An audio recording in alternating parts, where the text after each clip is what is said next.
press the bell icon on YouTube and don't miss another update.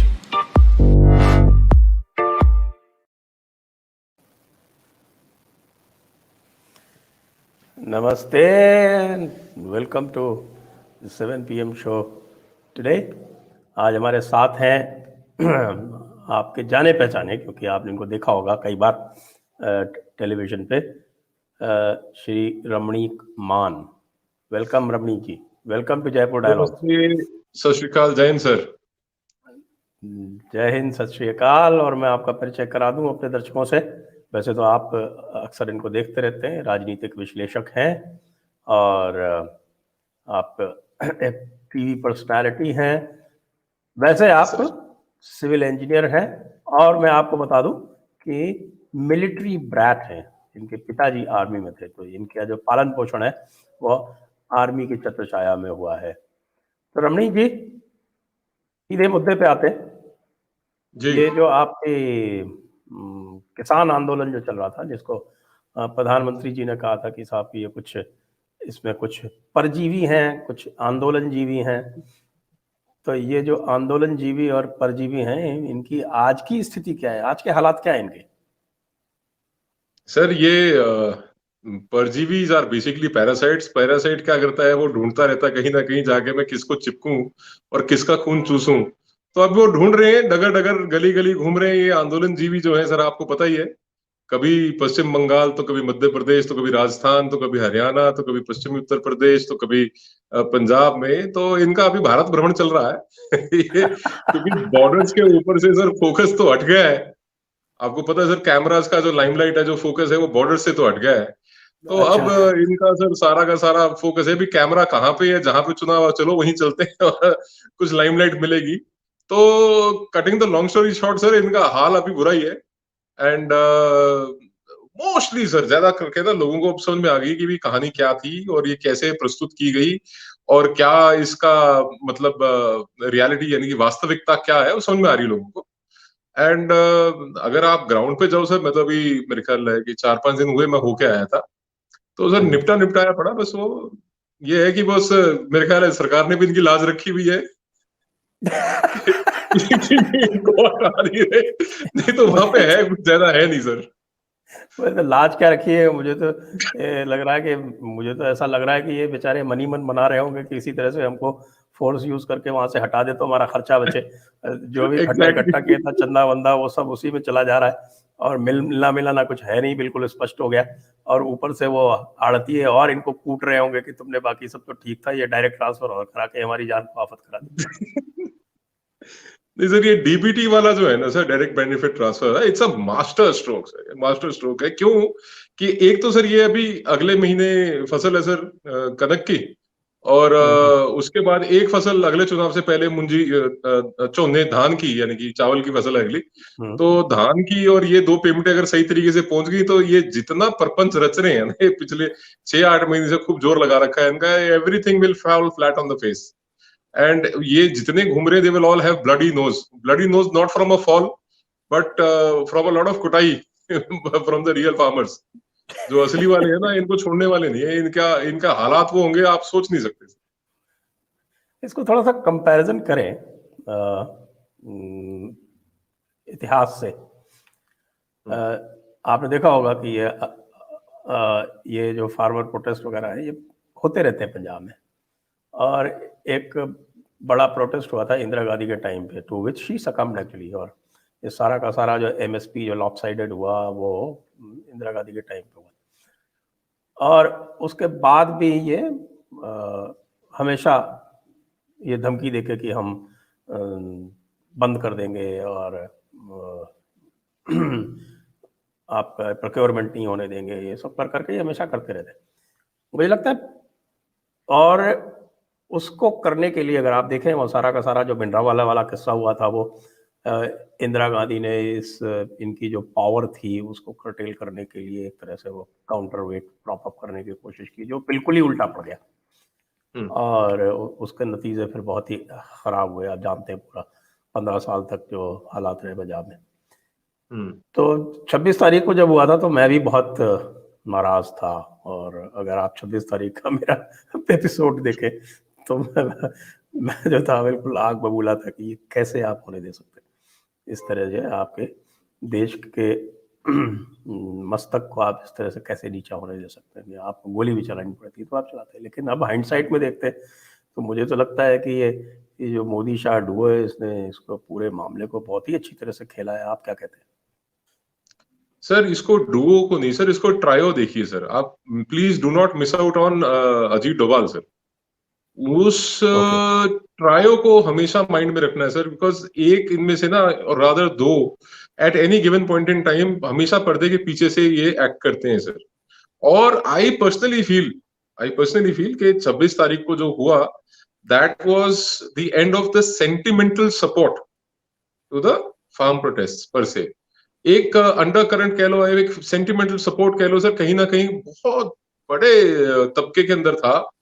और कहीं ना कहीं बीइंग फ्रॉम अ बैकग्राउंड, मतलब हम भी फील करते थे कि यार कुछ ना कुछ इसका हो जाना चाहिए। But after the 26th there was a double mind कि यार ये लोग हैं कौन है, मतलब वास्तव में हु आर दीज पीपल, ये किसान तो नहीं है। ये जिस तरह की हरकतें कर रहे हैं कि there is absolutely, it's absolutely clear कि इनका पर्पस कुछ और है यहाँ पे आने का। अब आपने सर बात करी the past of farmers protest, तो सर अगर आप बड़े ध्यान से ऑब्जर्व करेंगे ना सर, तो ये राकेश टिकैत जो है ना, अगर इसके पिताजी को देखेंगे, चौधरी महेंद्र सिंह टिकैत, ये 26 बीघे के किसान थे सर। अभी इनके पास वो जो बता रहे हैं सर, जी टीवी की रिपोर्ट में 80 करोड़ की प्रॉब्लम, बहुत अंडर वैल्यू कर रखा सर इस आदमी को। ये कम से कम 3 गुना है सर उसका। ये कम से कम 3 गुना है उसका। तो बहुत अंडर वैल्यू कर रखा है। पर मैं कहता हूँ चलो जो भी किया इन्होंने, एनीवे, बट स्टिल ये राकेश कभी कहता है साहब ट्रैक्टर लेके हम 4 लाख 40 लाख ट्रैक्टर, इसको फिगर ही नहीं क्लियर है। राहुल गांधी वाला इसका हाल हो गया है, कभी कुछ बोलता है कभी कुछ बोलता है। आई पर्सनली फील कि ये आदमी बहुत डेस्परेट है, he is too desperate to get arrested. आपने बोला ना, मैं जैसे कह रहा था कि लाज बचा रही सरकार, इनको जबरदस्ती हटा नहीं रही, और ये इस चक्कर में कि मैं कुछ प्रोवोकेटिव बोलूंगा, मैं कुछ उकसाऊंगा।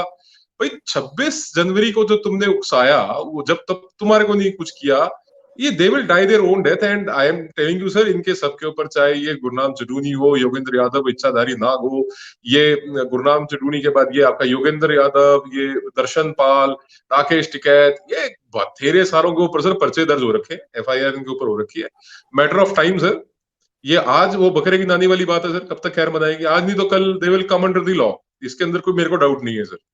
और दूसरी चीज ये है सर कि मैं बात कर रहा था हिस्ट्री ऑफ प्रोटेस्ट की, तो बात चली चौधरी महेंद्र सिंह टिकैत की।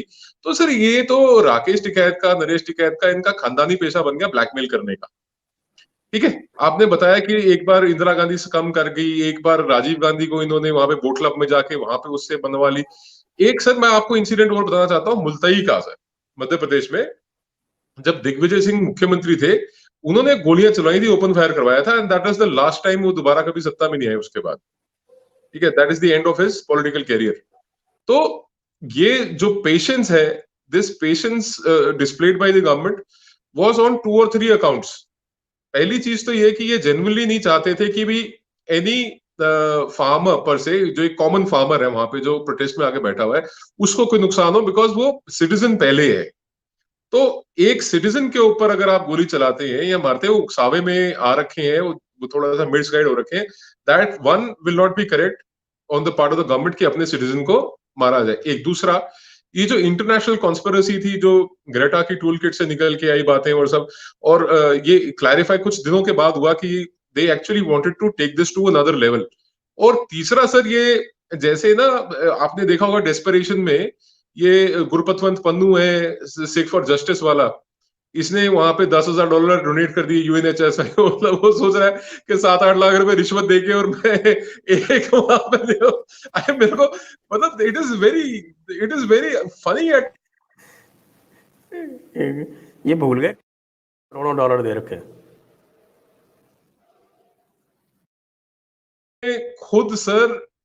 खुद इन्होंने इतने पैसे कमा रखे हैं। मतलब खालिस्तान बेसिकली क्या है मैं बताता हूँ सर। खालिस्तान है सर एक कटोरा, ठीक है, इन्होंने उसको बना लिया कटोरा, और जो सेंटिमेंटल लोग हैं ना, उनके आगे वो कटोरा कर देते हैं कि साहब इसके अंदर पैसा डालो, हम खालिस्तान बनाएंगे। आप इमेजिन करो सर, $2.5 मिलियन इन्होंने रिहाना को दिए। पीजेएफ, पोएटिक जस्टिस फाउंडेशन की एक फ्रंट कंपनी है, स्काई रॉकेट धालीवाल की, उसके रस्ते इन्होंने $2.5 मिलियन दिए उसको। यहाँ पे कई हजार करोड़ खर्च चुके हैं सर बॉर्डरों के ऊपर। ये लोग, मैं आई एट टाइम्स फील के कितने मिसप्लेस्ड प्रायोरिटीज हैं एनआरआईज के भी। ये मतलब आपने एबीसीडी तो सुना होगा सर, अमेरिकन बॉर्न कंफ्यूज देसी सर। ये बीबीसीडी भी है सर, ब्रिटिश बॉर्न कंफ्यूज देसी। ये सीबीसीडी भी है sir, Canadian born Canadian. Confuse देसी। ये इतने कंफ्यूजन को यही नहीं पता कि तुम्हारा मुल्क असली में है क्या, कहा। पंजाब की बात करते हैं जहां पे रूट्स हैं। एक पेड़ सर जो अपनी जड़ों से कट जाए उसके ऊपर पत्ते नहीं लगते, फिर it doesn't flourish thereafter. तो ये एक डिस्कनेक्ट करने की कोशिश करी गई है। और मैं ये समझता हूं कि अगर ये पैसे $2.5 मिलियन दे रहे हैं, वहां पे हजारों करोड़ रुपए खर्च रहे हैं। बठिंडा के अंदर सर कैंसर हॉस्पिटल की इतनी जरूरत है सर, आज भी बीकानेर में ट्रेन जाती है सर, बीकानेर को एक कैंसर हाँ, एक्सप्रेस। उसको कैंसर एक्सप्रेस बोलते हैं। सर एक इतनी जरूरत है यहाँ पे कैंसर हॉस्पिटल की, मतलब हम लोग 50 गाली दे 100 गाली दे एक दिन के अंदर इमरान खान को, कोई बात नहीं सर, पर उसने कैंसर हॉस्पिटल बनाया सर, सियासत में आने से पहले बनाया उसने। इन लोगों ने सर पंजाब के लिए क्या किया? ये आज भी चाहते हैं कि पंजाब के यूथ के हाथ में बंदूक पकड़ा दें और सिटीजन को सिटीजन से मरवाएं, हिंदू को सिख से लड़ाएं और सिखों को आपस में लड़ाएं। अब जैसे सर मैं हूं, अगर ये जो अब्राहमिक सिख है ना सर, ये जो नई नस्ल पैदा हुई है अब्राहमिक हाँ, सिक्स की, जो दिखने में सिख लगते हैं, साले है अब्राहमिक है, उनके लिए मैं काफिर हूं। मतलब वो मेरे को गद्दार काफिर सब बोलते हैं, ये फतवे जारी कर रखे हैं, इसको मार देंगे, इसको पता नहीं क्या क्या कर देंगे। तो यार यू नीड टू अंडरस्टैंड कि जो ये जो धर्म है ना सर, ये जो हमारा रिलीजन है, इसकी रूट सनातन में है ना। और 10वीं पातशाही ने बड़े वाजे तौर पे कहा था, सकल जगत में खालसा पंथ गाजे, जागे धर्म हिंदू तुर्क बंड बाजे। तो ये गुरु साहब ने कहा। अच्छा पहले तो यहाँ पे ना आई एम श्योर कि मैं सही क्वेश्चन को एड्रेस कर रहा हूं, क्योंकि वी नीड टू अंडरस्टैंड कि सर सिख है कौन, who is a Sikh, what is a Sikh, the definition of a Sikh. Sikh वो है जो अपने गुरु का कहना माने, अपने गुरु के हुक्म में रहे, अपने गुरु के उपदेश और आदेश के अंदर रहे। That is a Sikh always. ये नहीं है कि आप मनमुख हो गए, कभी अपनी मर्जी से कुछ कर लिया, फिर आप गुरुमुख हो गए जी, आपने गुरु की बात मान ली। अच्छा अब सिखिज्म के अंदर गुरु कौन है सर? 10वें पातशाह साहिब गुरु गोबिंद सिंह जी महाराज सच्चे पातशाह ने 20 अक्टूबर 1708, मैं डेट बता रहा हूं सर, जगह बता रहा हूं, नांदेड़ साहब, करंट डे महाराष्ट्र। महाराज साहब ने क्या वचन किए? महाराज साहब ने वचन किए, सब सिखन को हुक्म है गुरु मान्यो ग्रंथ, गुरु ग्रंथ जी मान्यो प्रकट गुराह की देह, जो प्रभ को मिल बोच है खोज शब्द में ले है, राज करेगा खालसा आकी रहे ना कोई, जो प्रभ को मिल बोच है, नहीं सॉरी, आकी रहे ना कोई, ख्वार होए सब मिलेंगे, बचे शरण जो होए। So this was the clear statement by दसम पिता ऑन इन 1708, 20 अक्टूबर 1708। उस वेले गुरु ग्रंथ साहब को एज द गुरु है ना महाराज साहब ने डिक्लेयर किया। अब क्या सीन आ गया सर के ये जितने भी सर मैं एबीसीडी बीबीसीडी और सीबीसीडी है ना सर, और यहां के अंदर भी बहुत सारे खालिस्तानी एलिमेंट्स हैं, they have forgotten about the वचन ऑफ साहिब गुरु गोबिंद सिंह जी महाराज सच्चे पातशाह। दे हैव फॉरगॉटन दोज 52 हुक्मनामास और 52 हुक्मनामे जो उनसे गुरु साहब ने नांदेड़ साहब से दिए थे, they have forgotten about it. अब ये कभी 11वां गुरु बना लेते हैं किसी को, कभी 12वां गुरु बना लेते हैं। I am so surprise. 12वां गुरु जो है वो 12वां गुरु हमारा मैकॉलिफ है। ये मतलब मैकॉलिफ कह लो सर, एक ये जरनैल सिंह भिड़रा वाले को कहते हैं कि जी ये हमारा 12वां गुरु है गुरु ग्रंथ साहब के बाद। मतलब हद हो गई यार। मतलब there is no reasonability, there is no sense, there is no understanding of the religion. इसलिए मैं कह रहा हूं सर ये एबीसीडी बीबीसीडी सीबीसीडी ये सब यही है, ये कंफ्यूज लोग हैं। अगर आपने गुरु साहब को प्राप्त करना है, पाना है, तो बाणी में, ठीक है। तो कहते हैं कि जो प्रभु को मिल बोझ है खोज शब्द में ले। तो आप गुरु ग्रंथ साहब के सामने आप स्मरण करें, 52 हुक्मनामों में से ये भी कहा है कि बाणी को पढ़ें, दिस इज गुरु साहब वचन। बट ये सब भूले हुए, this is all political sir, ये farm protest is a political thing. अच्छा सर, ये खालिस्तान का ये जो चला ना सर, ये चला 1971-72 के बाद, जब these Pakistanis were to come back to us, है ना, रिवेंज के नेचर से, कि भी एक बार रिवेंज लेना है, बांग्लादेश अलग हो गया, कश्मीर हमारे को मिल नहीं रहा, और ये सब क्या हो रहा है ना, तो we'll plan something. So they had a K2 plan, K1 Khalistan, K2 Kashmir. तो अब कश्मीर में क्या हुआ सर, शटर डाउन हो गया, शोरूम बंद, दुकानदारी बंद, वो शोरूम दिखा दिखा के पैसे इकट्ठे करते हैं, वो सब बंद हो गया, इनका धंधा चौपट हो गया। अब जो उनका K2 में खालिस्तान था, उसके ऊपर they are working very hard now. ISI Pakistan establishment बोलते हैं ना सर, एक तो सरकार है, एक वहां पे इस्टेब्लिशमेंट है पाकिस्तान में, तो इस्टेब्लिशमेंट यानी कि फौज, वो इसके ऊपर काम कर रही है। अच्छा, एक एनोलॉजी सर इसके ऊपर, पता नहीं कभी किसी ने ध्यान दिया या नहीं दिया, the word pak and the word khalis, they mean this same. Pak is pure, khalis is pure. तो पाकिस्तान का अगर पंजाबी ट्रांसलेशन करोगे तो क्या बनेगा सर? खालिस्तान। वो तो एग्जिस्ट करता है ना, जाओ यार तुम लोग झंडे का रंग बदल लो, अरे वो सब्ज और सफेद है ना, वो हटा के दूसरा लगा दो, झंडा बदल लो, बन गया खालिस्तान। मैं कहता हूं ना इनसे कई बार, एक ट्रांसलेशन ही तो है, उर्दू से पंजाबी में तर्जुमा कर लो, ट्रांसलेशन कर लो, बन गया तुम्हारा खालिस्तान। और मैं इनको हमेशा कहता हूँ, ये जो रैडक्लिफ लाइन का वेस्ट है, वो सारा खालिस्तानी तो है, ये मानते नहीं है। सो मैं तो इनसे कई बार कहता हूँ कि तुम ऐसा करो कि तुम खालिस्तान पर कब्जा करने चलो, हिंदुस्तानी फौज तुम्हारे साथ चलेगी, तुम करो तो कब्जा खालिस्तान पे, हिम्मत तो करो। अब तो कह रहे कि वो तो ISI से उनको पैसे देती है, तो उसकी तो बात ही नहीं करते। मतलब वो जो राजा रंजीत सिंह की राजधानी थी लाहौर, उसका तो इनके मुंह से कभी नाम ही नहीं निकलता। जो पूरा का पूरा जो आपका जो क्या बोलते हैं उसको, रेचना दोआब, और जो आपका जो जेच दोआब है, झेलम और चनाब और रावी के बीच का जो मेन था पंजाब, उसकी तो कभी बात ही नहीं करते सर। एक बड़ा ना दिल, सर वो बीजेपी को बड़ा एक्यूज करते थे, और मैं ना कई बार सोचता भी था, मगर यार ये अब क्या बोलेंगे। जैसे ना ये कांग्रेस का एक बड़ा टिपिकल एजेंडा होता था, जब भी आप टीवी खोलो, ऑन करो, देखो, या कभी आप टीवी बैठे हो, तो कांग्रेस वाला बीजेपी वाले को बोलेगा, अरे मंदिर वहीं बनाएंगे पर तारीख नहीं बताएंगे। तो अब वो बनना चालू हो गया सर मंदिर, and by the grace of God मेरे ख्याल अगले 2 साल में तैयार भी हो जाएगा, बाई 2023 या 24 में मेरे ख्याल कंप्लीट हो जाएगा। अब सर एक खालिस्तान की बात करते हैं, खालिस्तान बनाएंगे पर नक्शा नहीं दिखाएंगे, बनाओगे कहां पे?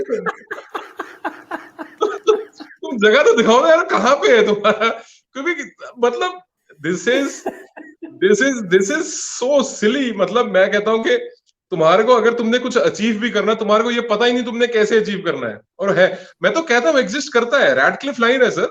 I am sure lot many people don't know, but India और पाकिस्तान के इंटरनेशनल बॉर्डर को IB को रैडक्लिफ लाइन बोलते हैं। तो रैडक्लिफ लाइन के दोस्तों, वेस्ट को यानी कि पश्चिम को खालिस्तान एग्जिस्ट करता है, आपने सिर्फ उर्दू से पंजाबी ट्रांसलेट करना है, खत्म।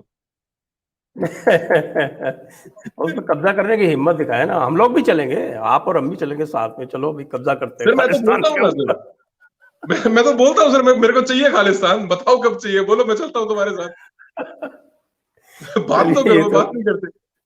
ये तो अब ये बात हुई तो खालिस्तान की, लेकिन ये तो जरूर है कि इन्होंने ये जो सेंटिमेंट्स थे, वो जो फार्म प्रोटेस्ट शुरू हुई थी उस समय तो इन्होंने काफी अराउज कर दिए थे। अब कैसे हैं?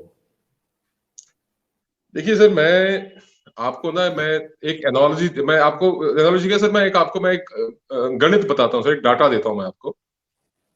सर अभी चल रहा था, ये कोविड आ गया, नहीं तो इनकी बहुत पिटाई होनी थी बेचारों की, ये बच गए कोविड के चक्कर में, रेफरेंडम 2020 चलाने के चक्कर में थे ये, कोविड इनकी इज्जत बचा गया।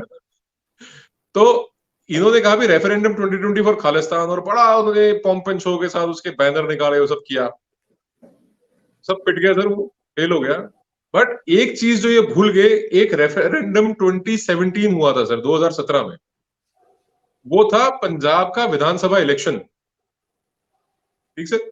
उसके अंदर जो प्रो खालिस्तानी पार्टी है, this is only one pro Khalistani party, Simranjeet Singh मान की अकाली दल, शिरोमणि अकाली दल अमृतसर, उन मिले सर 49,000 वोट, पैन पंजाब।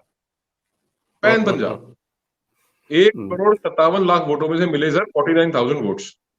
तो रेफरेंडम 2020 तो इनका 17 में हो लिया था, अब अगला 22 में हो रहा है। इनको बोलो लॉक स्टॉक बैरल सब पे सब आ जाओ। ये कह रहा था मैं झंडा लगाओगे तो $2.5 लाख दूंगा, $3 लाख दूंगा।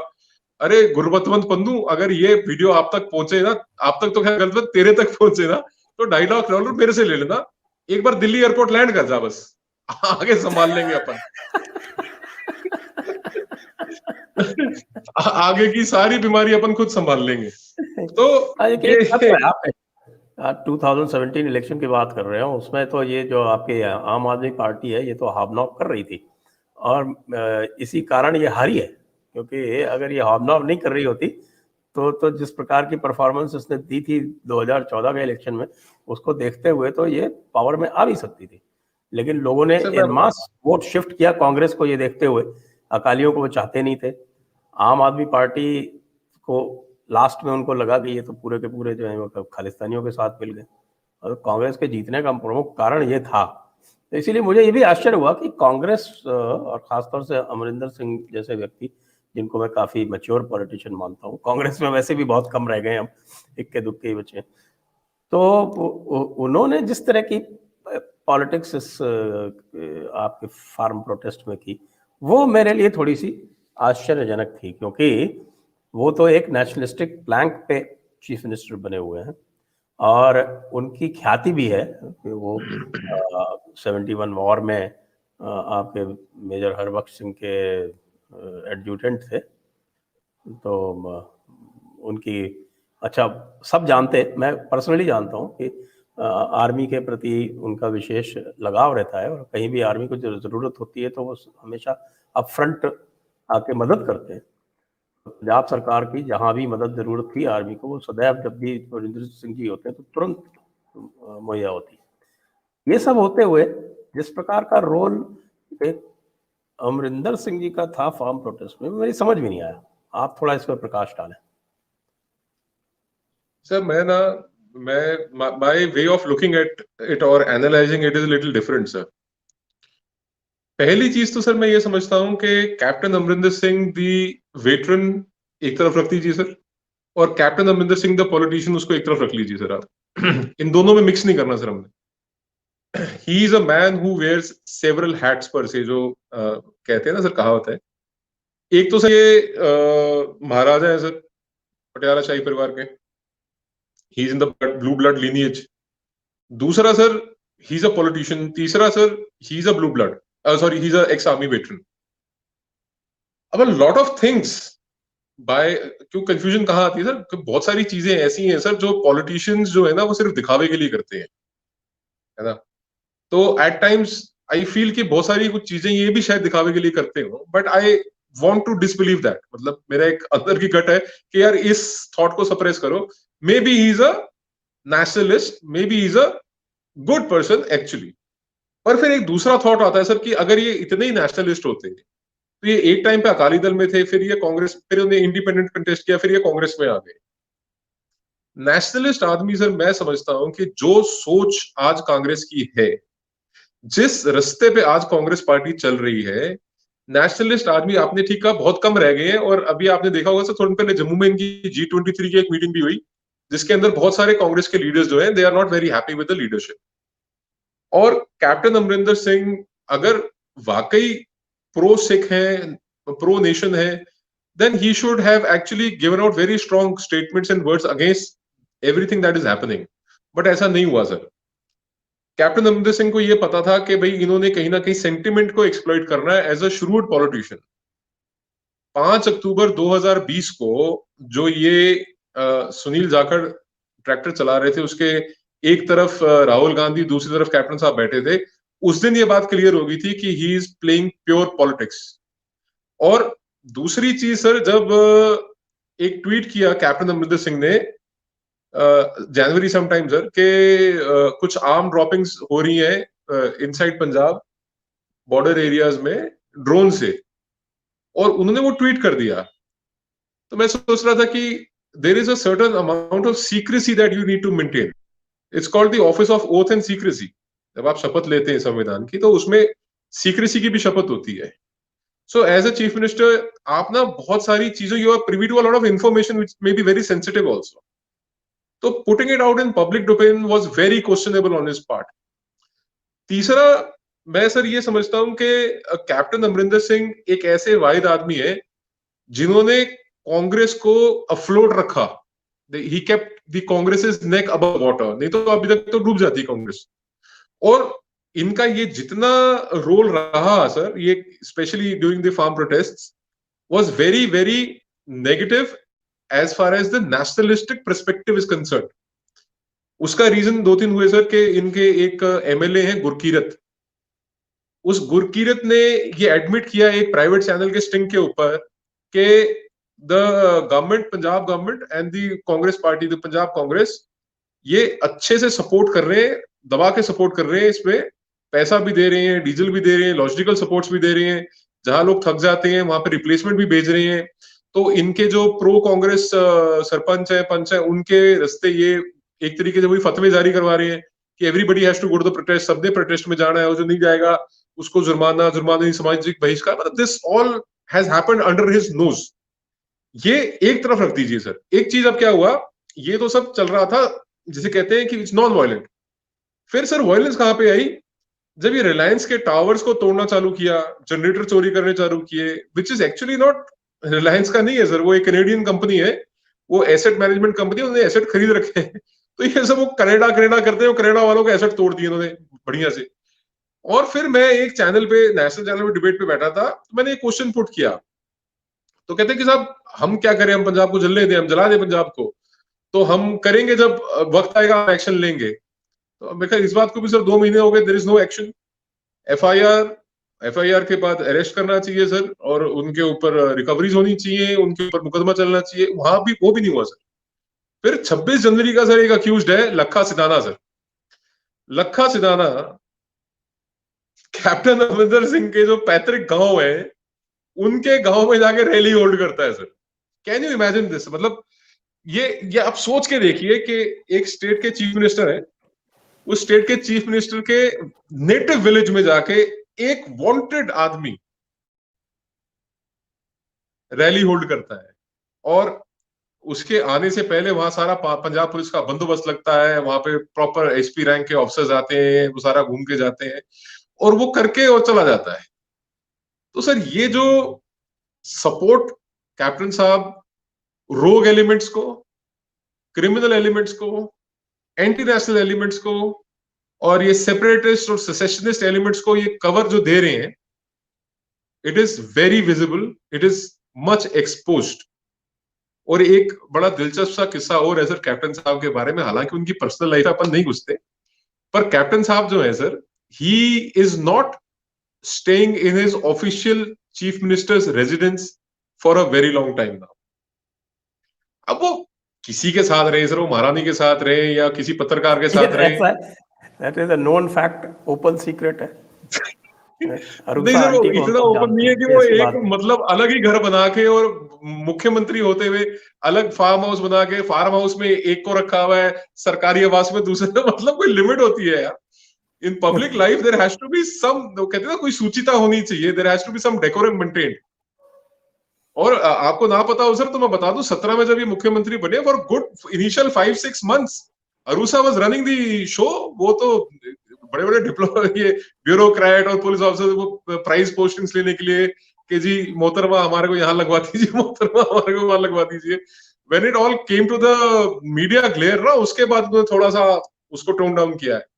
और एक इंसिडेंट हुआ था सर चीफ मिनिस्टर रेजिडेंस में, मैं बताऊंगा नहीं सर, बिकॉज इट्स मतलब वो लॉ एंड ऑर्डर वाली बात है.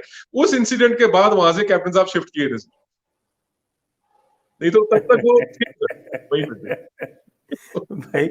And she is, I am sure you know कि वो किसकी साहबजादी हैं. हाँ सर, बिल्कुल पता है सर. तो ये तो एक चीज और है सर, वो अब लोग कहते हैं कि इसके अंदर फॉरेन, कैप्टन साहब तो सिक्योरिटी रिस्क हो गए कंट्री के लिए. सर दिक्कत तो देखिए है, he is actually put the national security on the back burner sir, और अब से नहीं कभी से, and it's very unfortunate. to be speaking like that about a veteran, it's very unfortunate, but it's truth. तो सच बोलने में कोई सर कोई किसी को गुरेज नहीं होना चाहिए, सच बोल देना चाहिए। और कैप्टन साहब को ही शुड थिंक, को कहते हैं ना कि इसमें कोई फॉरेन हैंड है, पाकिस्तानी हैंड है, वो पाकिस्तानी हैंड नहीं, पूरी की पूरी लेडी है।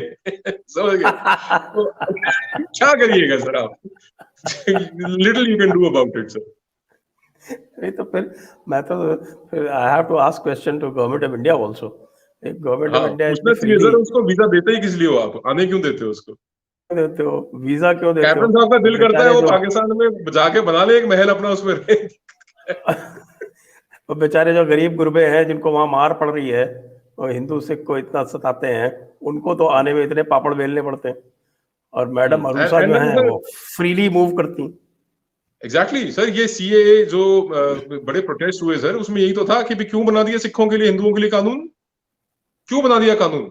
उनको मरने दो वहां पे, अगर उनका रेप होता है रेप होने दो, कन्वर्ट करते हैं कन्वर्ट करने दो, बच्चियों को अगवा करते हैं करने दो। यही तो था कांग्रेस का। और क्या था sir? Why do you need a CAA? फिर कहते हैं डाउटफुल कैटेगरी, क्रिश्चियन कैंप, पता नहीं क्या क्या सर इन्होंने उठा के लाए। But I think this trio is standing their ground very very strong, and ये हिलने वाले नहीं है सर। मुझे लगता नहीं है कि ये लोग बच करेंगे। एंड ये जितने ये लोग झूठे हैं ना, और जितने ये कह सकते हैं गद्दारी कर रहे हैं, ये एक्सपोज हो रहे हैं, बहुत तसल्ली से एक्सपोज हो रहे हैं। अच्छा, इससे पहले कि हम अब क्वेश्चन आंसर सेशन में ऑडियंस के साथ जाएं, ये बताइए कि ये जो लेटेस्ट जो खबर आई है कि पैडी का प्रोक्योरमेंट पंजाब में जो टोटल प्रोडक्शन था उससे भी ज़्यादा हो गया, कि 182 लाख टन प्रोडक्शन था और 202 लाख टन प्रोक्योरमेंट हो गया, और उसकी जांच होने वाली है। 8,000 करोड़ का घोटाला है। तो इस घोटाले का क्या असर होने वाला है ये फार्म प्रोटेस्ट पे?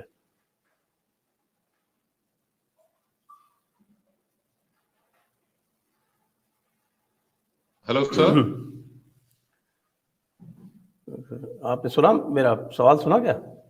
नहीं सर, अब पैडी तक सुना सर, मैं पैडी के बाद I could not hear anything. अब अगर पैडी का जो प्रोक्योरमेंट हुआ पिछली बार, तो 182 लाख टन तो टोटल प्रोडक्शन था और 202 लाख टन प्रोडक्शन हो गया एमएसपी पे। तो that is a big scandal amounting to something like 8,000 crore का स्कैंडल है। तो अब इसकी जांच वांच होगी, साथ में ये आपके डीबीटी कर दिया गया है। तो ये जो दो चीज़ें हैं, इनका क्या असर पड़ने वाला आगे की पॉलिटिक्स पे? क्योंकि आपको भी पता है, मुझे भी पता है कि पंजाब की पॉलिटिक्स पे एग्रीकल्चर सेक्टर का, आड़तियों का, इनका सबका जो नेक्सस है, इसका बहुत प्रभाव पड़ता है। तो बेचारे आड़ती तो मारे जाएंगे इसमें, फिर क्या होगा इनका?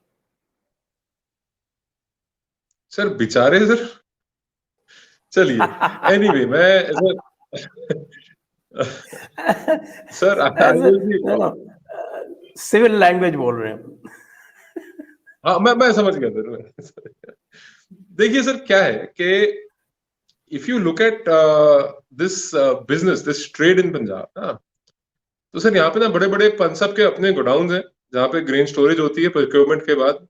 एफसीआई के लिए परचेज होती है सर, यू नो क्या, परचेज सारी सरकारी उठाती है एमएसपी के ऊपर। स्टोरेज के पैसे मिलते हैं, आरटीए को कमीशन मिलती है, ये सब चल रहा है सर।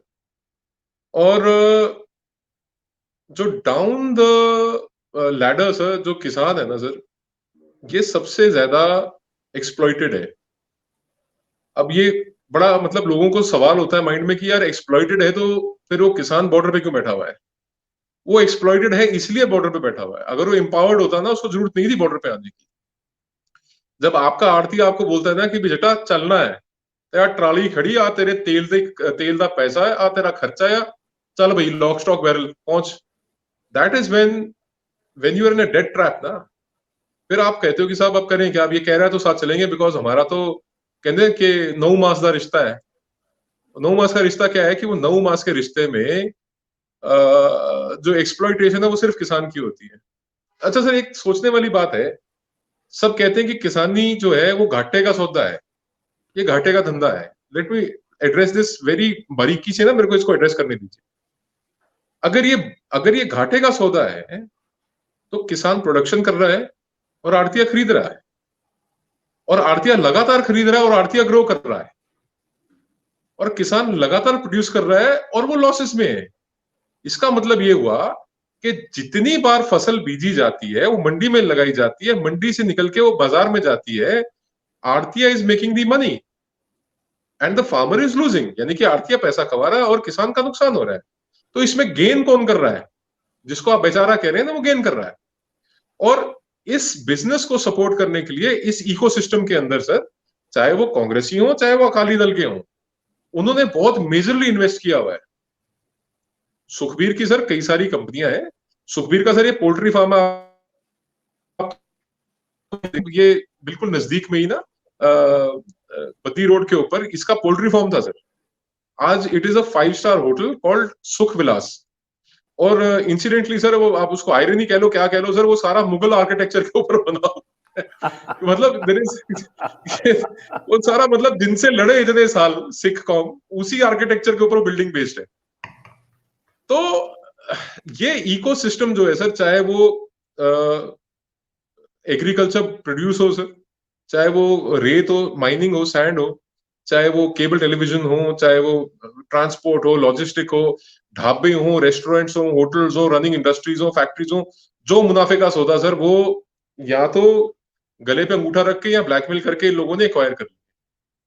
और ये लोग कुछ हजार करोड़ के अंदर, इनकी जो एसेट्स हैं, इनकी जो वैल्यूएशन है बादल से कुछ हजार करोड़ों में है।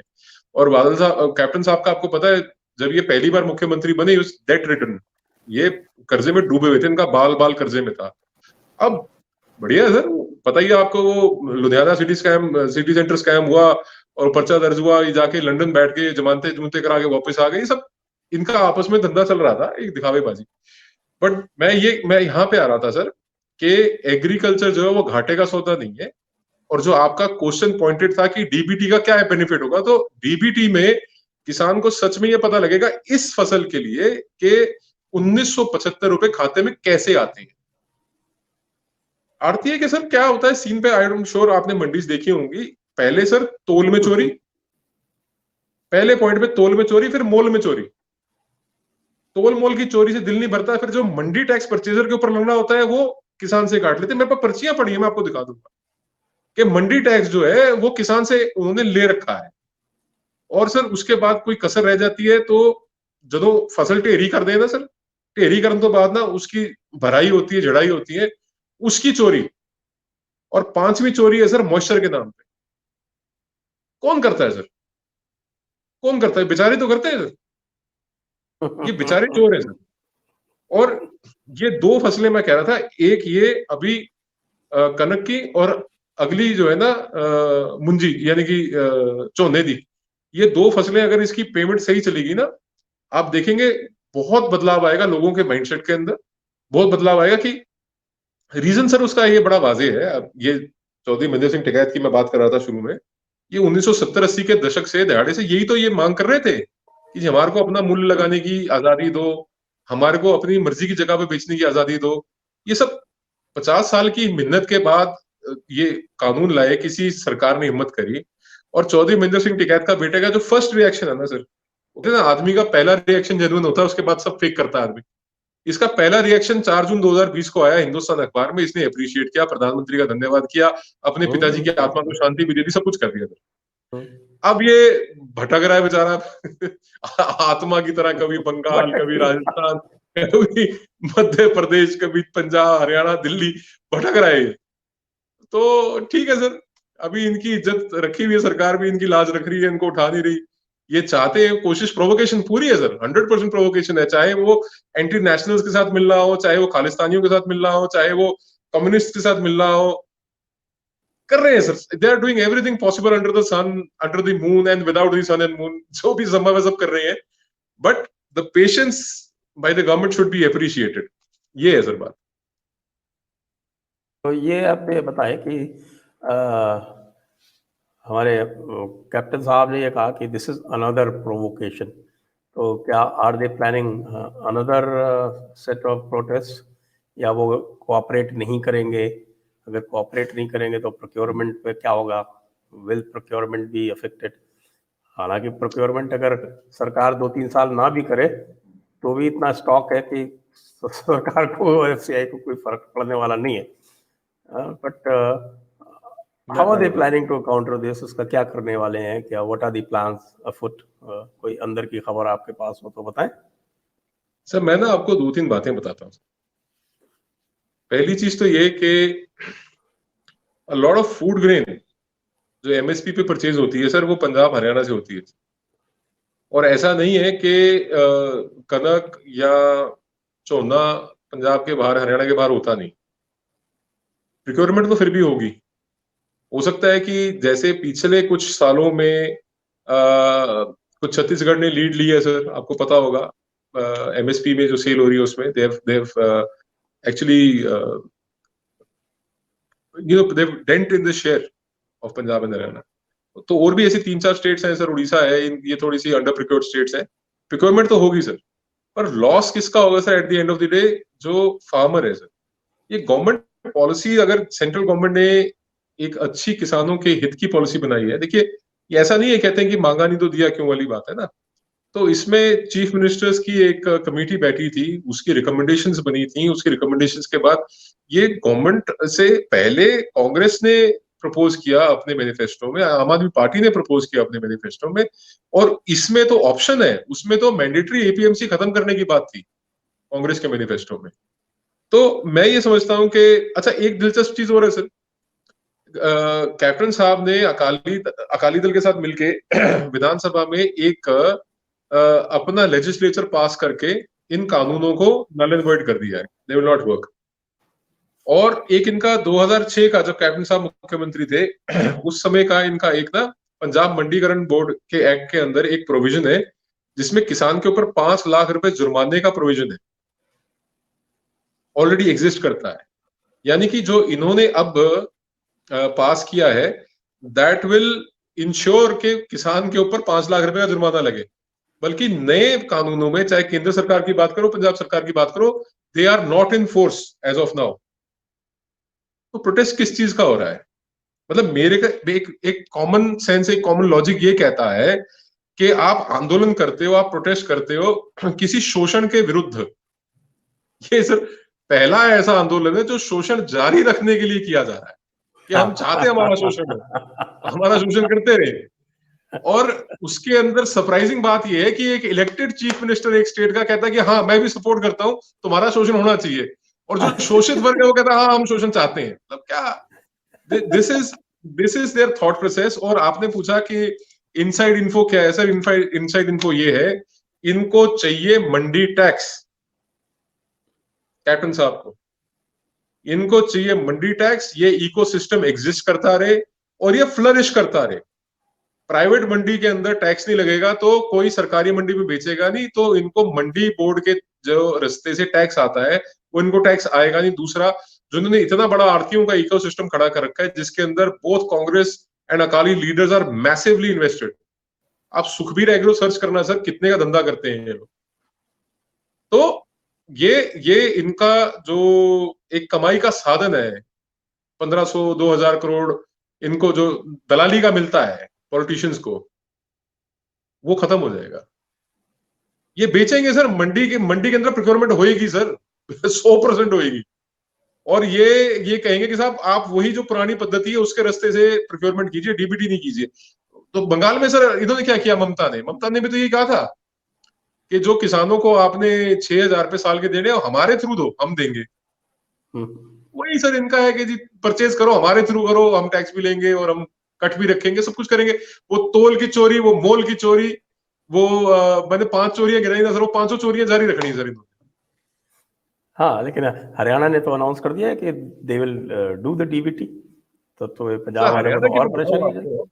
हाँ सर, हरियाणा की मैं बताऊं क्या है कि हरियाणा का जो मुख्यमंत्री है ना, वो चोरी होने नहीं देगा अपनी स्टेट में। कितना ही कोई इल्जाम लगा लो, मैं 6-6.5 साल से ऑब्जर्व कर रहा हूँ, हरियाणा के मुख्यमंत्री के ऊपर एक आरोप नहीं है निजी। कांग्रेस वालों से मेरी बात होती है, कहते हैं यार आदमी तो ठीक है आदमी तो ठीक, अरे आदमी ठीक चाहिए, आदमी ठीक होगा तो पॉलिसी ठीक होगी, पॉलिसी ठीक होगी तो काम भी ठीक होंगे। तो ये बात है। और गन्ने का, बाय द वे सर, गन्ने का जो मैक्सिमम प्राइस है ना सर, 350 रुपए क्विंटल हरियाणा में है सर। इतना प्राइस कहीं नहीं है। दूसरा सर, ये जो ओल्ड एज पेंशन है ना सर, हरियाणा में 2,500 रुपए महीना है सर। पूरे इंडिया में कहीं नहीं है ओल्ड एज पेंशन इतनी। तो सोशल रिफॉर्म्स हो गए, एग्रीकल्चरल रिफॉर्म्स हो गए। ये यहाँ पे एक हरियाणा में एक चल रहा है सर सिस्टम, मेरी फसल मेरा ब्यौरा का। आप at the time of sowing आप बता देंगे मैं ये फसल बीज रहा हूँ। आपकी जमीन की किस्म के हिसाब से पता होगा कि इसकी इतनी फसल होगी। एक एस्टिमेशन होती है सर, एक असेसमेंट होती है कि इतनी हमने बारदाने की अरेंजमेंट करनी है, इतनी हमने प्रिक्योरमेंट की अरेंजमेंट करनी है। वो प्री जैसे कहते हैं मंडी में आवत से पहले का पता होता है कि भाई इतनी हमारे पास एक्सपेक्टेड है। और अभी आपने एक आंकड़ा दिया था कि प्रोडक्शन तो कम हुई, बिक ज्यादा गया या खरीदा ज्यादा गया। तो इस तरह के धंधे जो है ना, चोरी के, डकैती के, वो अवॉइड हो जाते हैं। तो ये मेरा ख्याल है कि एक जेन्युइन सी और एक बड़ी जैसे कहते हैं ना कि अनबायस सा अप्रोच है। क्योंकि हरियाणा में बीजेपी की गवर्नमेंट है और पंजाब में कांग्रेस की है, तो वो एक इकोसिस्टम को थ्राइव करवाना चाहते हैं, जबकि ये एक इकोसिस्टम को चेंज करना चाहते हैं। वो कहते हैं सर, अंडा अगर आप बाहर से तोड़ोगे तो जीवन समाप्त होता है, परंतु अगर अंडा अंदर से टूटेगा तो जीवन पैदा होता है। तो ये रिफॉर्म्स जो है, they are like giving a new life to the farming sector. क्योंकि 1991 में जो लिबरलाइजेशन आई, जो इंडस्ट्रियल रेवोल्यूशन आई, उसके रिजल्ट्स आज बहुत वाज़ेह हैं। Industries have taken a lead into the contribution in GDP, whereas farming sector has lagged far behind. तो GDP के अंदर फार्मिंग सेक्टर का अगर कंट्रीब्यूशन इंक्रीज करना है, then these reforms are necessary. और ये रिफॉर्म्स आने के 2, 4, 5 साल में यू विल सी के जीडीपी के अंदर बहुत बड़ा कंट्रीब्यूशन होगा।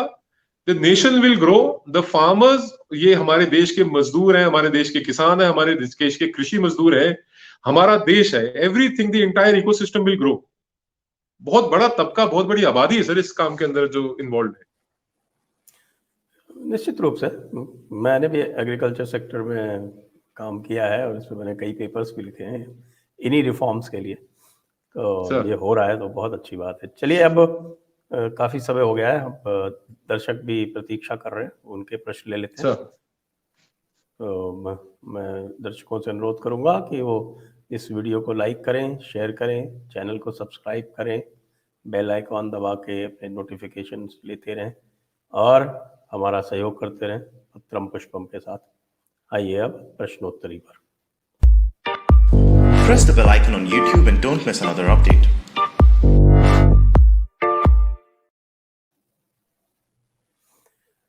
वैभव Chaudhary, with love for Ramnik sir, Bharat Mata की जय, united we stand, divided we fall. बिल्कुल। वर्टेक पत्रम पुष्पम, थैंक यू, धन्यवाद। Debashish Mishra, sir, will Akali Dal realise their mistake and come back to NDA before Punjab elections? What will be the future of AAP in Punjab?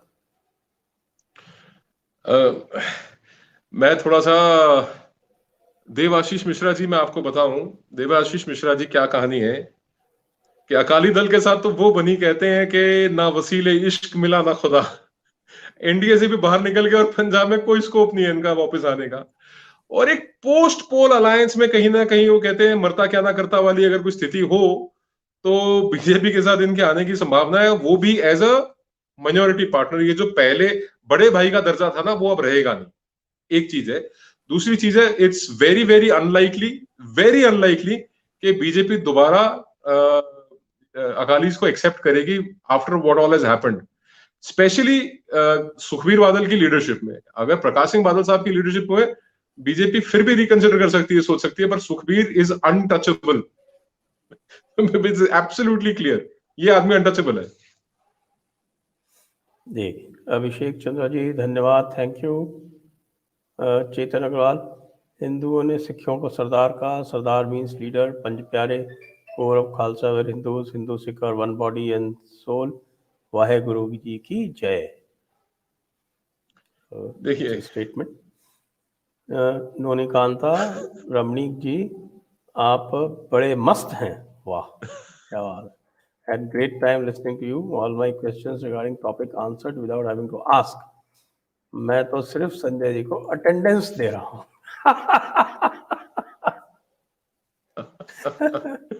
Great statement, Rajesh Reddy. Pranam Sanjay ji and Ramneek ji. What's the reach of missionaries in Punjab? That's a very burning question these days. सी इसके लिए ना आपको रेड्डी साहब थोड़ा सा आपको ये देखना पड़ेगा कि what has been the relation of the Congress top leadership with इवेंजलिस्ट्स।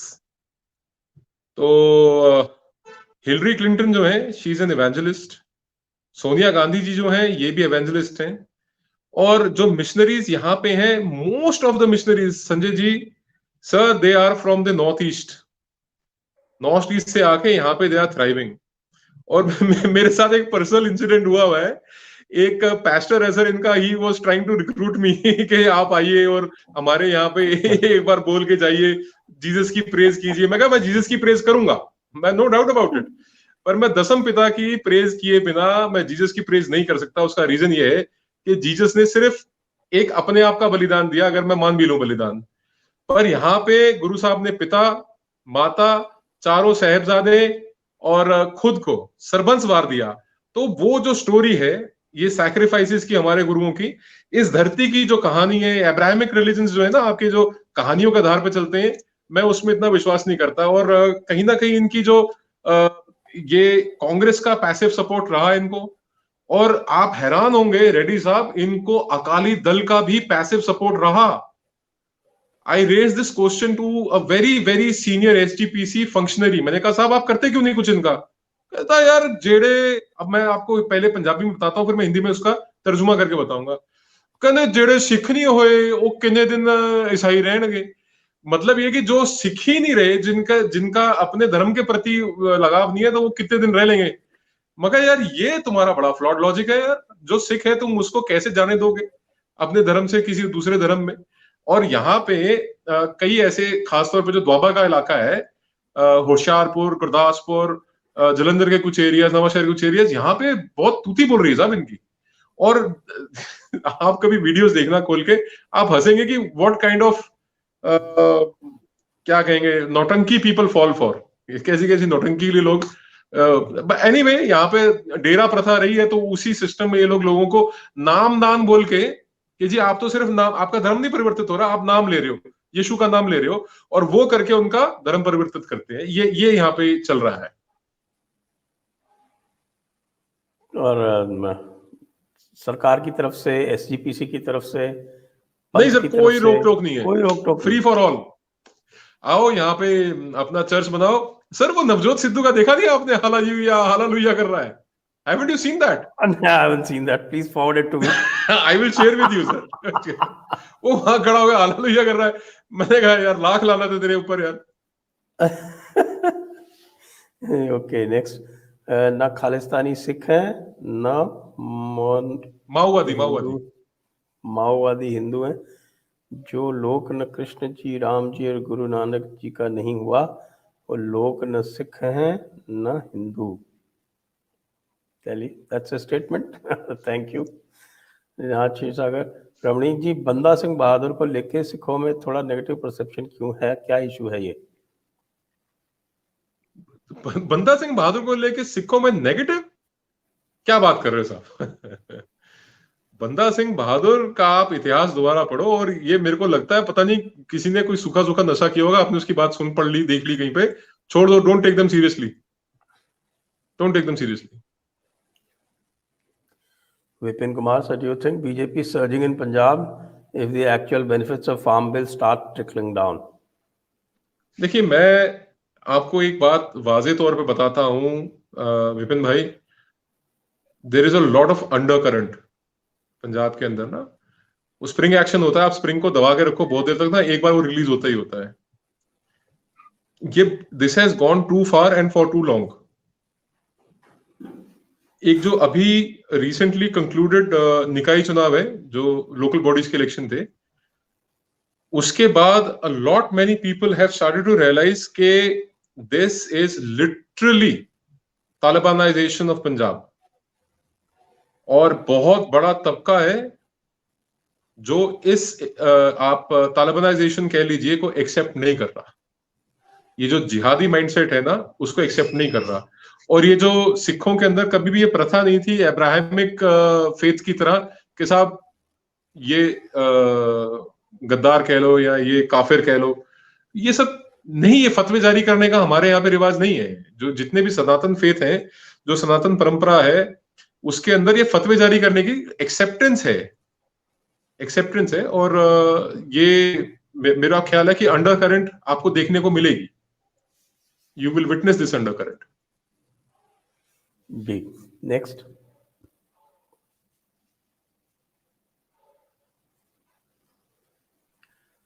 Kiran Patel, what can Indian Sikhs do to explain Sheikhs lives in foreign countries, a 3/4 part Punjab in Pakistan, and how they will take that part?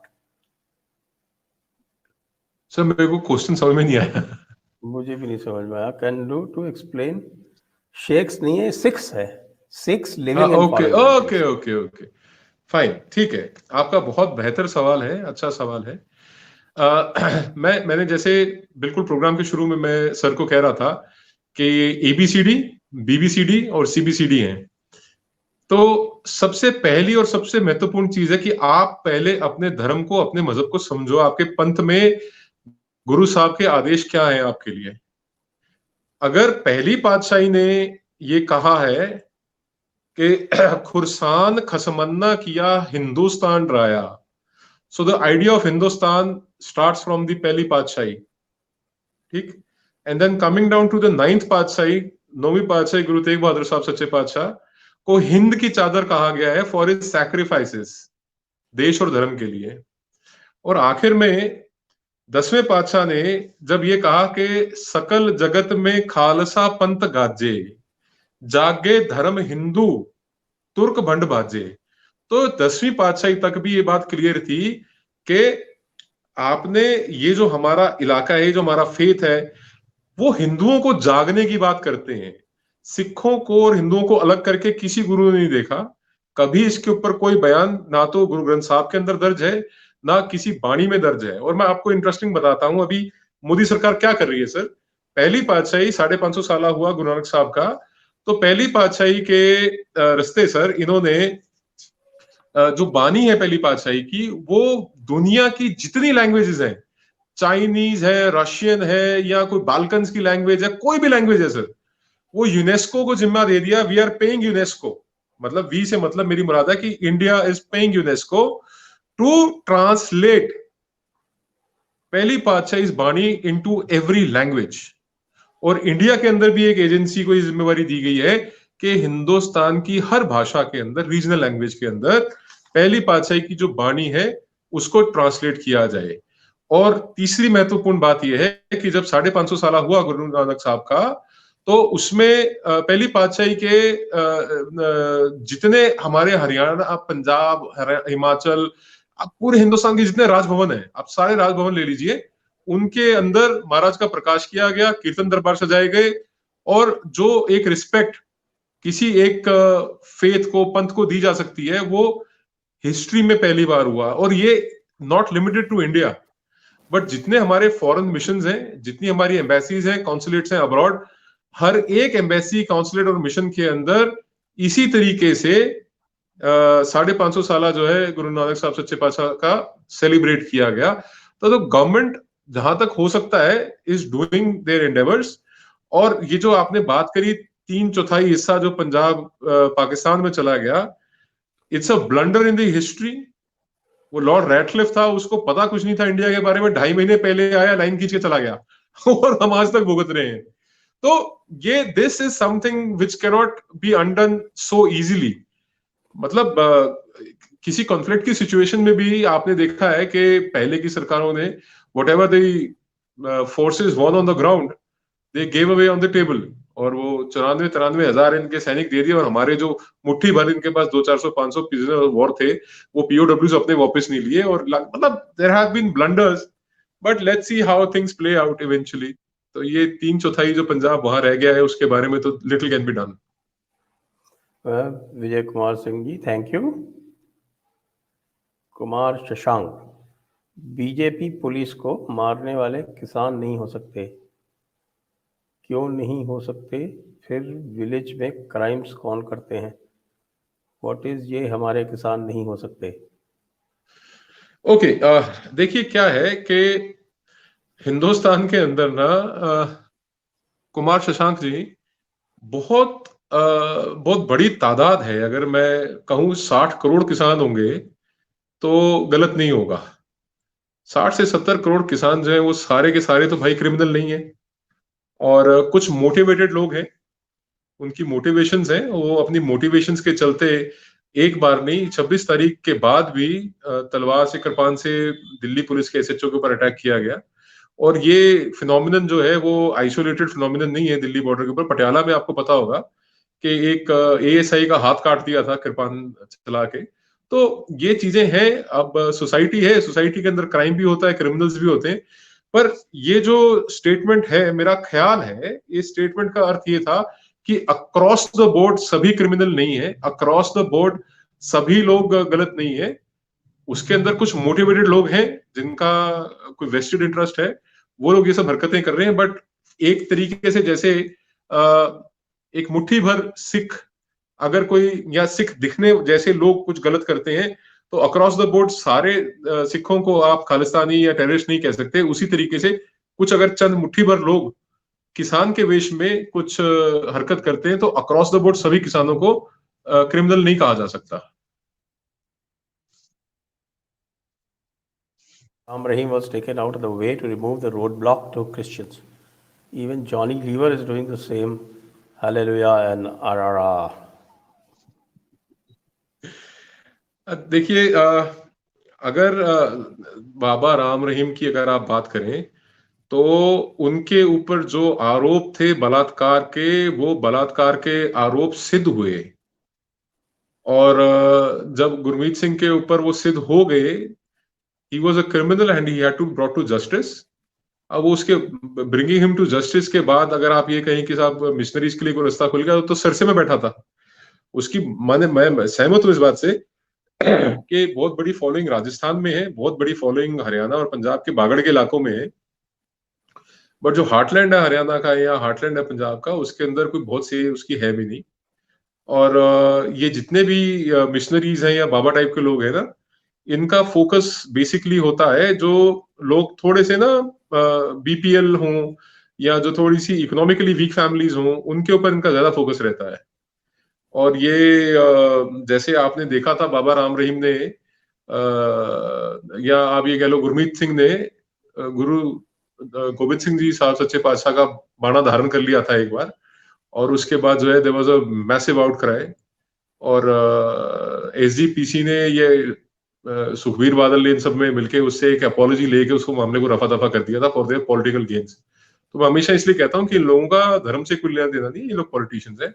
और वैसे ही अब पंजाब के अंदर जो missionaries हैं वो पगड़ी पुगड़ी बांध के आ जाते हैं उनके बंदे, और वो they try to show themselves as Sikhs, but they are actually convert Christians, और वो हालेलुया करते रहते हैं। वो ठीक है, उनको कर रहे हैं तो हालेलुया, हमारा क्या फर्क पड़ता है। पर ये है कि दिस इज समथिंग जो स्पेशली जिसे कहते हैं ना इम्पर्सनेशन, या सर हिंदी में क्या बोलेंगे इम्पर्सनेशन को? सर वो हिंदी में बहरूपी है सर, बहरूपी। ये लोग बहरूपीय हैं, इम्पर्सोनेट करते हैं अपने आप को। इनके ऊपर एक्शन होना चाहिए। बट दिक्कत सबसे बड़ी है कि हमारी कॉन्स्टिट्यूशन जो है, हमारा जो संविधान है, वो धर्म बदलने की इजाजत देता है। तो वो फोर्स्ड हो रहा है तो उसके ऊपर दिक्कत है। अगर कोई अपनी मर्जी से फाइनेंशियल लालच में या बहलाए फुसलाए या ब्रेन वॉश होने के बाद चला जाए, तो लीगली उसके ऊपर कोई कानून मेरा ख्याल तो नहीं है sir. And there is very little that can be done about it. और organised conversion cannot be done, उसके बारे में सुप्रीम कोर्ट के जजमेंट। सर ये तो सारा पंजाब में तो 100% ऑर्गेनाइज्ड कन्वर्जन ही है। हाँ तो वही है ना, तो government has a local standard to intervene, और वो नहीं कर रही, बात अलग। पॉलिटिकल विल नहीं है सर, इनके पॉलिटिकल विल नहीं है दोनों पार्टीज में, हरियाणा में सभी जगह कर रहे हैं ना, दे आर इंटरवीनिंग। जो भी ये लालच से जो कन्वर्शन कराते हैं, ऑर्गेनाइज कन्वर्शन कराते हैं, तो organise conversion is not propagation, means propagation is defined by Supreme Court, propagation of religion, so that cannot be done in this organized manner. चलिए खैर, that's a subject for another day. Viku, it breaks my heart to see the growing differences between Hindus and Sikhs. It worries me every moment. What can we do to change this? देखिए, the very fact that sects, religions, panth, they all are from the same Sanatan Sanskriti. Sikhism, Buddhism, Jainism, Hinduism, they're all from the same roots, different branches of the same tree. तो वो कहते हैं कि बड़े एक उसमें मैं I don't want to sound too philosophical, but this too shall pass. ये बुरा वक्त भी निकल जाएगा, कोई ऐसी बात नहीं। We have seen a lot of bad times in life, this too shall pass. और ये ना, मैं आपको बताऊं, they are riding on the wave. ये ना, ये जो किसान आंदोलन की लहरें उठ रही है ना, इन लहरों के ऊपर ये लोग राइड कर रहे हैं। और ये जितने के जितने लोग हैं ना, ये सब इन्हीं लहरों के नीचे कुछ ले जाएंगे। आप चिंता ना कीजिए। You should have faith in परमात्मा, और परमात्मा and time will heal everything. कोई ऐसी बात नहीं है। और ये लोग जितने भटके हुए हैं ना, वो मैं सर कहता हूँ कि ना, बादाम खाने से अकल नहीं आती, चोट खाने से आती है। ये बादाम तो खूब खिलाए इन्होंने वहां पे सिंगू बॉर्डर में, किसको अकल आई? तो अब ये चोट लगेगी ना, जब पता लगेगा कि यार ये तो साला हमारे को भड़का के और सब कुछ कर दिया। एक बार चोट लगेगी सर, अकल आएगी। कोई ऐसी बात नहीं। And these lessons will be for the good. ये तो ऐसे लेसन्स हैं, पैसे देके कहीं तुम ट्यूशन लोग, कोचिंग लोग ना मेरे भाई, तब भी नहीं आएंगे विकू। बट ये आई एम श्योर के चोट खाने से इनको अकल आएगी। ओके, शक्तिमान पत्रम पुष्पम, थैंक यू आपको, आशीर्वाद बिल्कुल। प्लीज ब्रिंग सुखी चाहल। ठीक है जी, सुखी चाहल को भी बुलाएंगे। राजेश रेड्डी सर जी, मेरे को ये लॉजिक कहीं समझ में नहीं आता कि सिख के पास पूरा हिंदुस्तान है और ये खालिस्तानी एक टुकड़े को मांग रहे हैं। ये लॉजिक तो खैर मेरे को भी नहीं समझ में आता, बट मैं बता चुका हूं आपको। अगर आप पूरा शुरू से सुन रहे थे, तो पाक का मतलब होता है प्योर उर्दू में, और खालिस का मतलब प्योर होता है पंजाबी में। तो आपने सिर्फ उर्दू से पंजाबी ट्रांसलेशन करना है। वो खालिस्तान तो बना हुआ है कभी का, 1947 में बन गया था। Pakistan convert in Punjabi is Khalistan. तो ले लो भाई, जिसको चाहिए जाके बसो वहां पे। कौन रोक रहा है तुम्हारे को? पंजाब भी है वहां पे, गुरुद्वारे भी वहां पे, सब कुछ है, जाओ रहो। कौन रोक रहा है? Okay, Ramneek ji, don't you think we are trying to deal issue by rationale when the people behind it trying to emotions to trigger it? Do we need to change the approach? एक ना, who is this unapologetic Hindu? अरे वाह, बड़ा शानदार आपका ID है। होना भी चाहिए अनअपोलोजेटिक। एक ना बड़ा sir, Sanjay sir, if you have been to Rajasthan और पंजाब के ये हरियाणा के इन हिस्सों में अगर आप रहे हैं ना थोड़ा सा, तो यहाँ पे ना सर एक कहावत है, और इन हरियाणवी आई विल स्पीक। और न्यू क्या कर रहे हैं कि मानस तई समझाना मुश्किल है और बकाना आसान। तो ये बकान का काम कर रहे हैं और हम समझाने का काम कर रहे हैं। हम मुश्किल काम कर रहे हैं। वी नो ये थोड़ा मुश्किल काम है, ठीक है, हम लोग कोशिश कर रहे हैं अपनी तरफ से समझाने की। वो बका रहे हैं, वो बकाई में आ रहे हैं, हम क्या कर सकते हैं? एंड वो मैंने कहा ना कि जल्दी अकल आ जाएगी, ऐसी बात नहीं है। ओके, आशीष, किसानी से कहीं कोई मतलब नहीं है। हरियाणा पंजाब का जाट पॉलिटिकली कॉन्शियस है, उनको लॉ से मतलब नहीं है। जाट एंड सिख पॉलिटिक्स करनी है। हरियाणा के जट सिख बन रहे हैं मैक्सिकी, सब ब्राह्मण को गाली देते हैं। देखिए, मैंने ना, if you follow me on Twitter दुहान साहब, आप एक बार देखना कि मैंने एक बहुत लंबा इसके ऊपर ना, जो ये ब्राह्मण्स को अब्यूज करते हैं, ये मकाले 6 कह लीजिए आप, या ये ABCD BBCD CBCD, आप एक बार ध्यान से पढ़ना। 10वीं पातशाही और 9वीं पातशाही के बराबर ब्राह्मणों ने शहादतें भरी हैं, ठीक है? और यू नीड टू रियलाइज कि हम लोग एक सनातन परंपरा से, एक सनातन संस्कृति से आते हैं। हमारा जो धर्म है, फेथ है, मजहब है, पंथ है, ये ज्ञान के आसपास केंद्रित है। 10वीं पातशाही ने कभी ये नहीं कहा कि जी तुम किसी एक को ब्लाइंडली फॉलो करो। उन्होंने, मैंने जैसा बताया, 1708 में कह दिया था, सब सिखन को हुक्म है गुरु मान्यो ग्रंथ, गुरु ग्रंथ मान्यो प्रगट गुरु की दे। तो नॉलेज गुरु ग्रंथ साहब के अंदर से आपने लेनी है। रोज का एक हुक्मनामा आता है, हर रोज, हर गुरुद्वारे में जब भी प्रकाश होता है गुरु ग्रंथ साहब का एक हुक्मनामा आता है। वो hukamnama is something that you need to imbibe in your life for that day. वो उस दिन का हुक्मनामा आता है। अगले दिन सुबह एक हुक्मनामा और आता है, और वो बानी में से कोई एक हिस्सा, बानी के किसी अंग में से एक फ्रेज जो है वो निकल के आता है। अगर कोई मनमुख होके चले। जैसे सिक्खी परंपरा में मनमुख का मतलब होता है कि आप अपनी मर्जी से, अपनी सोच से, अपने विचार से, अपने दिमाग से चल रहे हैं, और आप गुरुमुख होके नहीं चल रहे, यानी कि जो गुरु के आदेश हैं, जो गुरु के वचन है, जो गुरु की वाणी है, जो गुरु का आपके लिए हुक्मनामा है, अगर आप उसको फॉलो नहीं कर रहे, then you are not a Sikh. तो ये जितनी बातें आप कह लीजिए, जाट सेंट्रिक कह लीजिए, जट सिख सेंट्रिक कह लीजिए, या ब्राह्मणों को गाली देने की बात कह लीजिए, ये मनमुख लोग हैं। इनका गुरसिक्खी से, इनका सिक्खी से कोई लेना देना नहीं है, ये अपने दिमाग से चल रहे हैं। तो अगर कोई अपने दिमाग से चल रहा है, then he will suffer, he will face it. और मैं ये समझता हूँ कि आपका ये जो इसके अंदर एक पॉइंट था ना कि यहाँ पे जाट सेंट्रिक पॉलिटिक्स हो रही है, वो फार्म प्रोटेस्ट में दिख रही है और सबके लिए वाजे है, everybody is watching it. Rohit Bansal, sir, when Adatiyas charge 24-48% interest rate for loans compared to 6 to 10% bank rate, yet farmers देखिए, किसान क्रेडिट कार्ड, एक किसान क्रेडिट कार्ड है, उस किसान क्रेडिट कार्ड की लिमिट अब बढ़ा दी गई है, उसके ऊपर 4% पर एनम ब्याज चार्ज होता है। 6 या 10 भी नहीं होता, 4% होता है। एक दिक्कत बंसल साहब ये है, जो इस सारी चीजों को आप ये कह दीजिए कि कैटलाइज कर देती है, या इन चीजों को ज्यादा प्रचंड या बड़ा कर देती है, वो ये है कि किसान को उसकी जमीन को मॉर्गेज करके, जैसे एक व्यापारी को दुकान या कोई कमर्शियल एसेट या कोई रेजिडेंशियल एसेट मॉर्गेज करके वर्किंग कैपिटल या लोन मिल जाता है ना, किसान को ऐसे जमीन के एवज में लोन नहीं मिलता। किसान को जमीन के एवज में लोन देता आड़तिया, और आड़तिया जैसा आप बता रहे 24-48% एनुअल, 4%, 2%, 3% तो नॉर्मल है, 4% ब्याज नॉर्मल है, 5-5% ब्याज लेते हैं आड़तिये। और उनको पता है कि जब ये फसल मंडी में गिरेगा, मैं अपने पैसे काट लूंगा। वो 5 चोरियों के बाद ये ब्याज की चोरी, छठी चोरी और है। और एक ना सर, मैं आपको बताता हूँ, बड़ा दिलचस्प है ये किस्सा, और बहुत सारे लोग इस बात से रिलेट भी करेंगे। ਜਦੋਂ जट ना मंडी जाता है जी, जब एक किसान, एक जमींदार मंडी में जाके अपनी फसल, फर्ज कर लो कि आड़तीये के आगे हमने जाके मुंजी, यानी कि अपनी धान जो है अपना बेच दिया आड़तीये को, तो फिर कनक की बिजाई के लिए आड़तीये से उधार उसी ब्याज पे लेके आता है, और जब डेट ट्रैप में फंस जाता है ना, तो फिर आड़तीया उसकी जमीन हड़पता है, या वो किसान सल्फास पी के, गोली खा के, फांसी लगा के आत्महत्या करता है। इन चीजों की इन्वेस्टिगेशंस उतनी डीपली नहीं होती जितनी डीपली होनी चाहिए।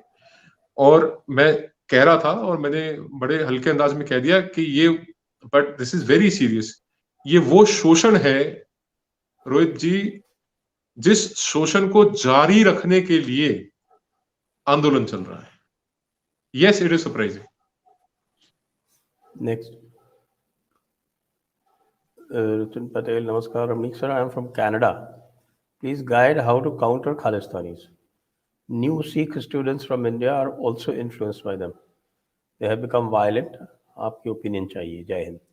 ओके, देखिए इसके अंदर ना, मैं I am repeating, Canadian born confuse desis हैं ये लोग।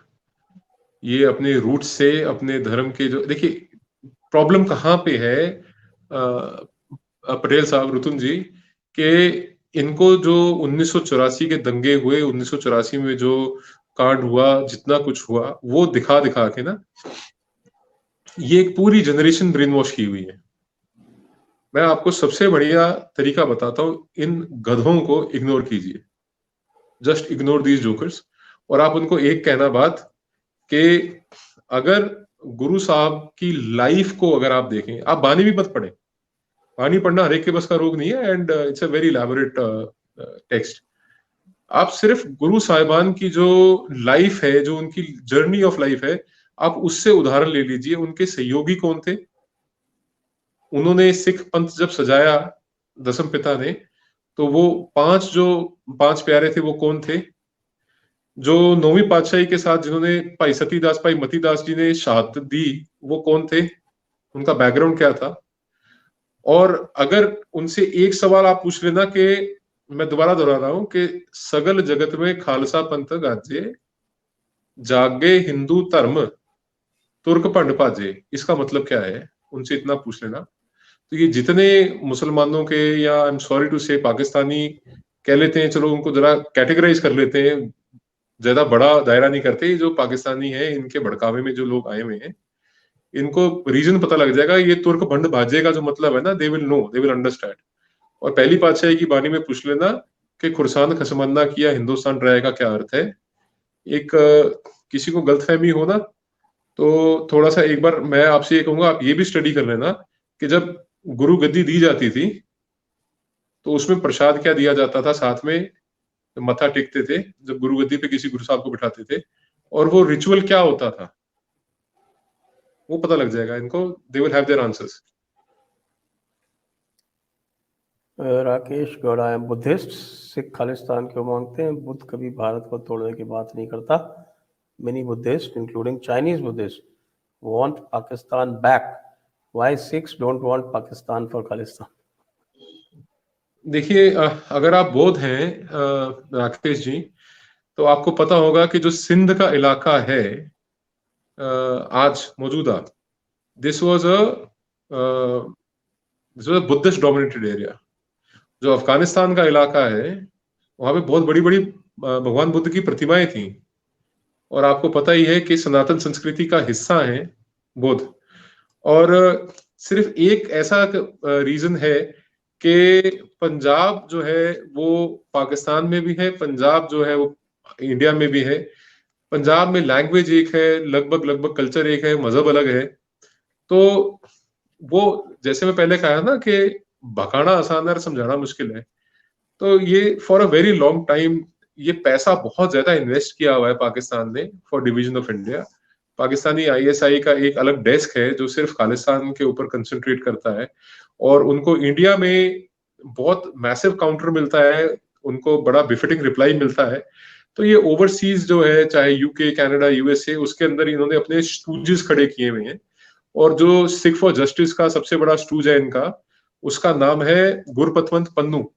गुरपतवंत पन्नू जो खुद सिक्खी स्वरूप में नहीं है। अगर आप देखेंगे, बाल कटवाए हुए हैं, दाढ़ी काटी हुई है, मूछें काटी हुई है, वो खुद सिक्खी स्वरूप में नहीं है। और मैं एक दिलचस्प बात मैं आपके चैनल पे और बताना चाहूंगा दीक्षित सर, कि एक जगजीत सिंह चौहान करके, जिसको फादर ऑफ खालिस्तान बोलते हैं, जगजीत सिंह चौहान जो है, उसने 2007 में आके यहाँ पे पूरा डिस्कशन किया एक्सटेंसिवली, और ये जो गाली देते हैं बीजेपी आरएसएस को, इन लोगों को मिला। और देन ही कंटेस्टेड इलेक्शन। ये टांडा से इलेक्शन लड़ा, पंजाब में एक जगह टांडा से इलेक्शन लड़ा, और इलेक्शन हारा। तो ये तो गुरपतवंत पन्नू, ये लोग तो सब अब आए हैं ना। मैं तो आपको 2007 में इलेक्शन लड़ा, नाउ तो he is gone, he is no more. तो ये जो जगजीत सिंह चौहान वगैरह हैं, इन लोग सब दे हैव ट्राइड एवरीथिंग। और मैं ये समझता हूँ, they have fallen into the trap of the Pakistani ISI's larger K2 plan. और आप इनको तार्किक रूप से अगर कुछ पूछ सकते हैं तो ठीक है, बट ये है कि मैं बड़ी जिम्मेवारी के साथ आपको कहना चाहता हूं कि मैं सिख हूं, और जिस तरीके का खालिस्तान ये डिमांड कर रहे हैं, वैसा खालिस्तान मेरे को नहीं चाहिए। मेरे को रेड क्लिफ लाइन के वेस्ट पे चाहिए, और अगर इनका सपोर्ट मिलता है तो मैं चलता हूं इनके साथ। हम सब तैयार हैं उसके लिए। तो हम तैयार हैं, बिल्कुल तैयार। Okay, so that brings our discussion to the close. Question answers are over.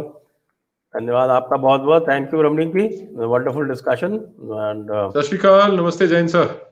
नमस्ते, जय Hind, Vande Mataram. Press the bell